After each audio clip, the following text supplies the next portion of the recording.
po yung gagamitin mo na pangtanggal doon po sa mismong kasoy cream. Kung saan mo po siya inilagay, tatanggalin mo lang po siya ng paganyan.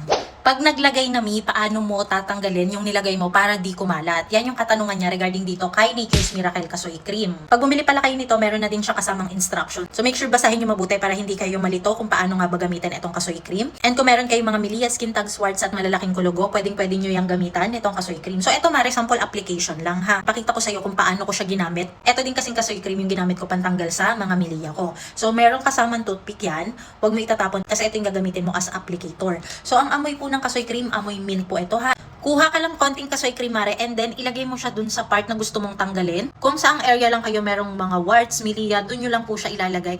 Kasi nga mare, itong kasoy cream, hapdi po siya sa balat. So kapag ka nalagyan yung ibang part na wala namang kailangan tanggalin, possible magsusugat talaga siya. So for example, nilagay mo na nga po yung kasoy cream sa balat mo, na ibabad mo na siya ng 20 to 30 minutes. Makuha ka lang po ng tissue or wet wipes.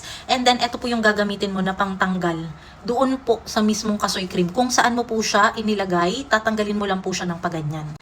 Ayan, parang kukuhitin mo lang po siya ng paganyan para po maiwasan kumalat yung kasoy cream dun sa ibang part ng balat. Huwag ka muna maghihilamos agad kasi pag naghilamos ka, possible kakalat yan sa ibang part ng balat mo. So mas maganda talaga kung gagamit ka muna ng tissue or wet wipes na pantanggal po doon sa kasoy cream.